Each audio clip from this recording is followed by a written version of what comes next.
See you later, Oakland Raiders. We in Las Vegas, baby. It's team recap. We talk about the Raiders. How you doing, Mike? I'm doing good. Are you in Vegas or are you still in the Himalayas, Mike? What's going on with that background, buddy? I'm still in Denver. I can't get out, but we here. And we into the draft class. So Oh Mike, yes, we are. so Mike, as always, what are your thoughts? Day one.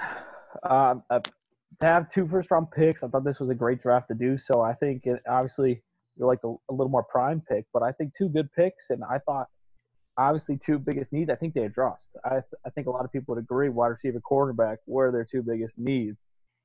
The question is the players they address that with. I'm not a fan. I Ruggs was the first wide receiver off the board, and as people are saying, might be an historical wide receiver class. And I think they probably took the third best wide receiver in the draft. Now, does Ruggs do one thing better than the other two? Yes, he's a burner, 4.2 speed. He can get down the field. He could take the top off the defense. And I guess that is a nice compliment to Tyrell Williams because Tyrell Williams is not that. He's kind of the exact opposite. So I guess if they're looking for a compliment, I understand it. I just feel like if you're going to make that pick, I just don't know if I do that. I think CeeDee Lamb could have still been a good compliment to Tyrell Williams, and I think brings more to the table talent-wise. And then Arnett, I think it caught a lot of people off guard. I don't like the pick. I know he's obviously the number 2 corner in Ohio State. I think he faced a lot of competition. Like he probably got the most targets on that defense. But on the same side of that, he also had a lot of help from Chase Young, Jeff Okudah, and other players on that defense. I just don't like the pick. That was a stretch. I think there was so much better value that they could have got at that pick, and then I really don't think there's much to talk about after that.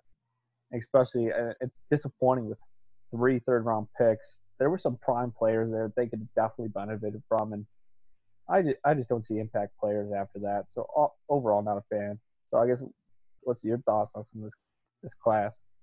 You know, I actually really like how you put that. How they did fill their needs, but I don't necessarily know if it was with the right guys. I think that CeeDee Lamb would have actually been a really good compliment still to Tyrell Williams, but at the same time could be a number 1 receiver on his own. I think that's something that Henry Ruggs kind of lacks in that he's not, when I say he's super fast, don't think that like he's like a John Ross type, because he's really not. He is better than that. He's more polished than that, but he's not CeeDee Lamb or Jerry Jeudy.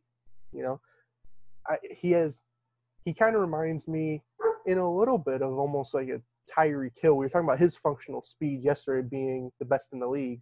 I think that Henry Ruggs is going to give him some competition. I really do. But the problem is, are you going to target a guy like Henry Ruggs 100 times a year? I don't really know.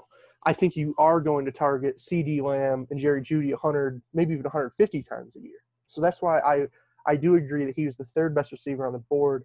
And I do kind of question if you wanted Ruggs, I wonder if you could have got him at 19, considering we saw CeeDee and Jeudy go right then. And then with Arnett at 19, it kind of caught me off guard. I'm not going to lie. He kind of went under the radar with me during the draft process. But the more I've watched on tape of him lately, the more he kind of does intrigue me. Usually I would kind of say what you said, where it's like, oh, okay, he had Jeff Okudah, he had Chase Young, he had Nick Bosa last year, and he benefited off that. But at the same time, this man was targeted a lot, and offenses weren't converting a lot of those targets. And I think there is something to be said that the best reps are like game reps where you're batting down balls, you're pressing receivers. And I think there is a lot of value in that. So do I think that he was maybe the third best corner in the draft? Maybe there is some credence to that. But do I think you needed to select him at 19? I do not. The more I've watched him lately, I have kind of put him above the Jalen Johnsons and the Trevon Diggs that initially I kind of just assumed were ahead of him. But I do think that, you know, he's kind of a plug and play guy. He's not the most explosive athlete, but he's pretty balanced. He's good in man. He's good in zone. He has really good ball skills, and at the end of the day, like, he's just a competitor. I was watching like the last 6 or 7 games of the season. The man was playing with a cast on his right arm as he had a broken wrist, and he was still making plays. And I think there is a lot to be said about that. And we know John Gruden and Mike Mayock. They love guys who produce on tape and are competitors. So I kind of understand the pick. I don't think it was a great value, but I do think that it obviously fills a hole. So I'm not gonna really take into account on that one. And then, like you said, the rest of their class, I think that they had really. I mean, you said the 3rd-round picks, but even those 2 4th-round picks were pretty prime selections. And I do agree, outside of like John Simpson, that I don't really know how many of these guys are going to be making a difference, even not even this upcoming season, but in the future. I know I've seen Simpson in a couple of games at Clemson, and he actually looked like maybe the 4th or 5th best guard in the class. I think that that's solid value. The other guys I really haven't seen that much of, and I kind of question when there were, for example, with Brian Edwards, there was still an Antonio Gandy Golden on the board. There were still guys like that I think would have been able to produce quicker and at a higher level, if that makes sense. So then hopping into the depth chart, Mike, what do you kind of see on this offense that you like going into 2020 here? Yeah, I think it's an interesting offense. I think for me, obviously, I don't think there's more. At most, there's 2 teams coming out of this division. I don't think there's going to be 2 wild card spots, and I just don't. I'd put the Chargers, the Broncos, and obviously the Chiefs above this team. I still think it's a good offense. I actually think there's potential here. A lot of young players. Obviously, the wide receiver I actually do like. It's not my favorite, but I like Josh Jacobs. Obviously, in his 2nd year, Colton Miller, a little bit of experience behind his back. Left tackle is a hard position to transition to, so having some experience is going to help them. And I think there's a lot of good players on that offensive line. A lot of them overpaid, but they're still good players at the end of the day. So I guess I like the team. Do I like it enough to compete in the division? Probably not. I agree with that, especially this upcoming season, but I do think that there is a lot of promise with this roster. We were talking the other day about how I kind of use the analogy that you want your wide receiver core to look like a starting basketball lineup. I think this wide receiver core kind of does. You have Tyrell Williams, who's a big guy who's going to make these contested catches. Now you have Henry Ruggs, who's a speed guy who can take the top off the defense. You have Hunter Renfrow, who can make plays underneath. And then you have Zay Jones and Nelson Aguilar in your offense as your number 4 and number 5 receivers, and they can make plays and take some pressure off of Josh Jacobs in that run game. And, talking about Jacobs, I think that he really splashed on the scene last year. He showed that you kind of need, we know that this has been a good offensive line, but the problem is when you have Jalen Richard and a 72-year-old Marshawn Lynch running behind it, not much is going to happen. I think that he's a really capable body, and there were games where he was getting almost 30 carries last year, and he was pretty efficient at it too. So I do think that there's actually a lot of promise. I think there's some question marks with is Derek Carr going to be the long-term solution? Is Darren Waller going to be able to kind of repeat that breakout year he had last year? But at the end of the day, I think there are a lot of pieces here that I like both next year and in the long term. Do you agree with that? Yeah, I would agree. I think for me, and we could go into this more even as we get into the defense. This looks like an 8-8 roster. I think this is a good roster. I think this is a roster that can win games. Do I think this is going to be a roster that can compete for a championship, a Super Bowl? No. Do I think it's a team that could even be competitive in a playoff game? On the low end, maybe. And that's how I feel with this team. I don't see – there's nothing that jumps off the wall to me. Not one player that I'm like, wow, I can really hide my head behind this guy. Like, this guy can take over a game. I think they have a lot of good players, but there's nothing great. Oh, see, I disagree. I think the great is that offensive line. I think after the Cowboys, I think that is – I'm not a huge Colton Miller fan, but I do think that those other 4 all are kind of in that, potential Pro Bowl range.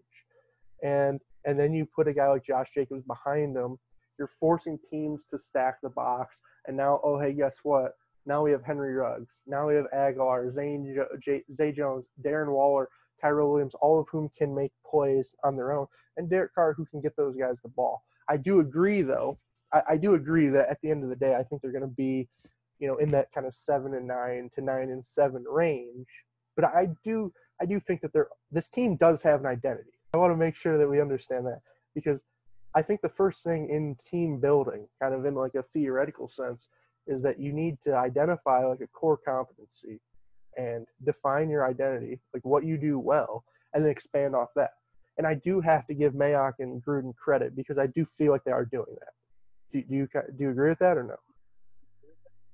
Yeah, and I see what you're saying. They're building a complete team, and I think on all the offenses we looked at so far, there maybe the Cowboys. It's probably the most complete offense from start to finish. I just think they need that star, that all pro. I think if Antonio Brown was on this team, if that would have worked out, I think it'd have been a team to watch. I think it'd have been a real competitor, but obviously that didn't work out too well. I just don't see a player that can really throw them over the edge. But yes, it is a complete team. I see what they're doing. They have an identity. Hopefully it works out. No, and I do like the way you put it there, because they are missing that playmaker, right? I realize Ruggs on the offensive side, they just drafted him to kind of take the top off the defense, but especially on defense here, what you're going to see is a lot of solid pieces. And I think the same goes with the offense. There's a lot of solid guys and a lot of depth, honestly. Like that's a really solid 7-man rotation that you have in your front four. But the problem is, who is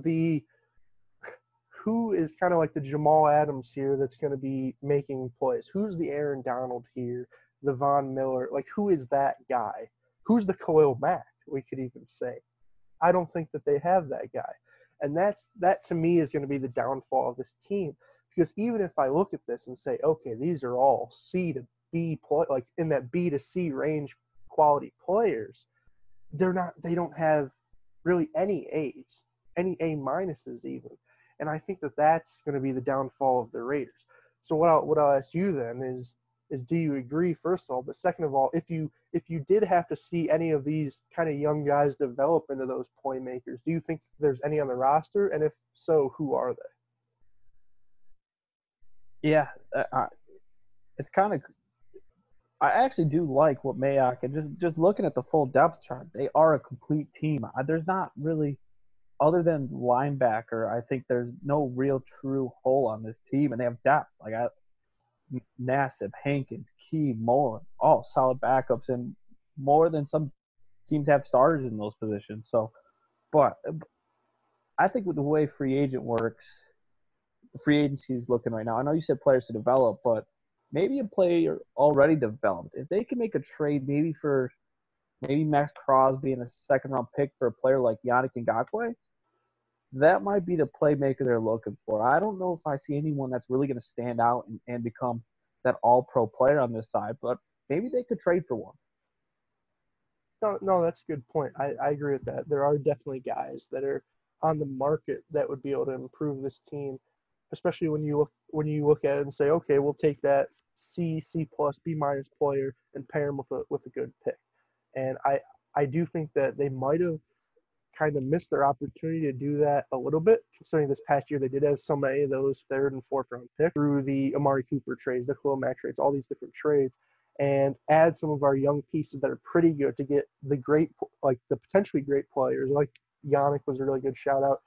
I think that would have potentially expedited their rebuild, but I don't know if that's necessary. I do think that they still have you could have that kind of mid-tier B minus roster, and then in the draft next year and in free agency next year, really insert those playmakers. So I don't think all hope is lost at all, but I guess we'll have to see. It's kind of where I'm at.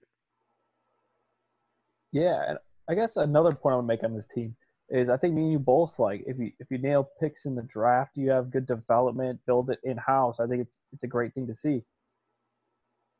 They just have a lot of it. And at some point, where's that veteran that's going to take over? Where are they learning? It's just a bunch of those developmental pieces that are all good players, but like they're all just good developmental pieces. Like how many are actually going to hit? I don't think as many as they have.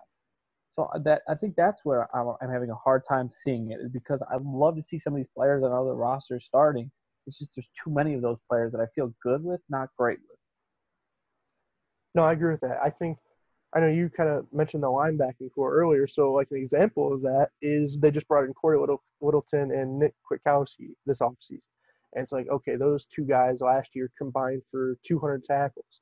But it's like, okay, Littleton had Aaron Donald and Kwiatkowski had Khalil Mack in, LA and Chicago, respectively. So it's like now you're bringing those two guys here. Are they going to be the force multipliers in Oakland, or are they just going to be like pretty decent pieces? And that's why I do think that they need those playmakers that can kind of get the best out of these young guys, because as of right now they do just look like a lot of decent to good pieces without much substance for this upcoming season, if that makes sense. And I do think the Prince of Mukamara signing, that was something. That was a veteran. We were talking a couple weeks ago about how their cornerback core was one of the worst in the league. I do think through the Arnett and the Mukamara signing that they've kind of improved it, but I think that you do need more. Really, all of those guys on the front seven are young outside of Hankins. Bring in a veteran pass rusher, because there's really no harm in it. Even if it's just a rotational guy, somebody who can kind of teach the Farrells and Crosbys and Keys, teach them, even if it's the smallest of technique thing, make them 1% better, but 1% is going to go a long way. So I think you bring up an interesting point. It kind of fits with the interesting free agent. Maybe bringing in a veteran to kind of rotate in on that D line, especially edge rusher. Ziggy Ansah might be an interesting guy that can get on the cheap that might be able to teach them a little something. I think they have a lot of athletes, and Ziggy at his prime was an athlete. That's what he did. He was just bigger and better than that guy across from him, and was able to use that speed and strength to kind of get to the quarterback. So I think he'd be an interesting guy to develop Farrell and Key and Crosby, and you could probably cut massive.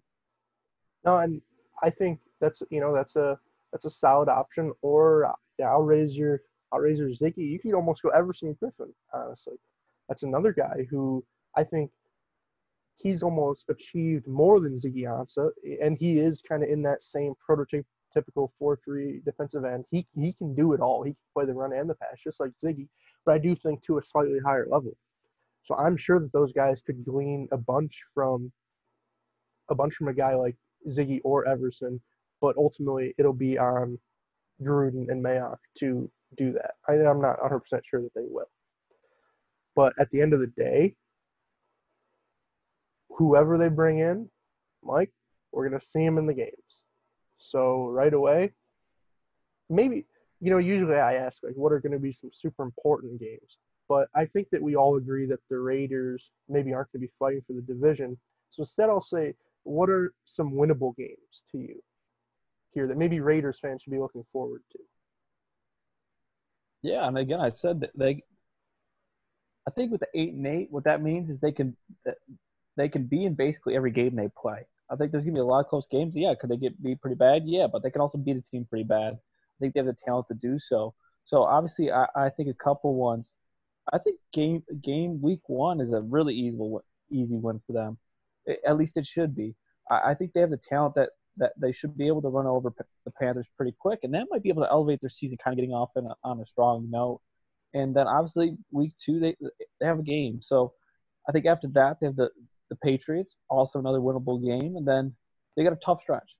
I think they could win some games in the division. I think they could take a game from the Chargers and the Broncos. I think those are winnable games, and obviously there's a couple more in there. I guess, do you have a couple that stick out to you that might be some pretty winnable games? Well, I'm gonna probably give a dark horse one, probably one that most people are looking at and thinking that's the most unwinnable.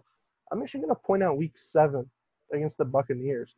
I think it's really interesting to have 2 weeks to prepare, and especially with it being like a Gruden revenge game, you could say, with his history at Tampa. I do think that that's a really interesting game to where you are going to still have a lot of pieces in Tampa Bay that have to mesh and kind of get on the same page. We still don't know, how is Bruce Arians and Tom Brady going to work out? How is Tom Brady trying to throw the ball downfield to Mike Evans and Chris Godwin going to work out?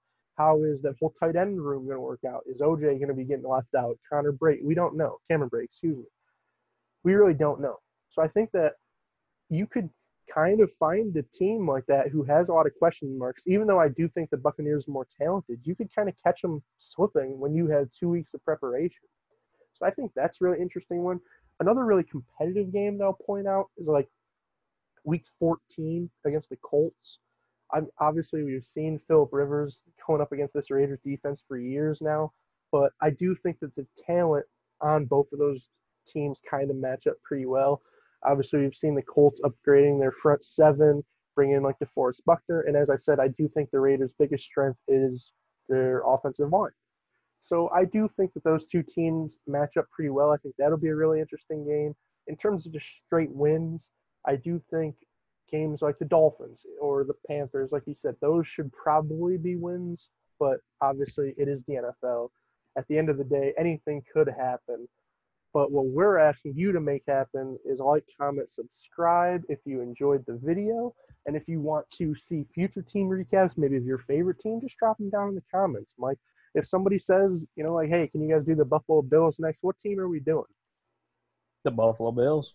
The Buffalo Bills. And that'll be a good one, too. We could recap Stephon Diggs. They had a lot of offseason acquisitions. So someone comment Buffalo Bills if you want. Come on, people. What are you doing? Other than that, Mike, do you have anything else? No, we mic'd in. We mic'd out.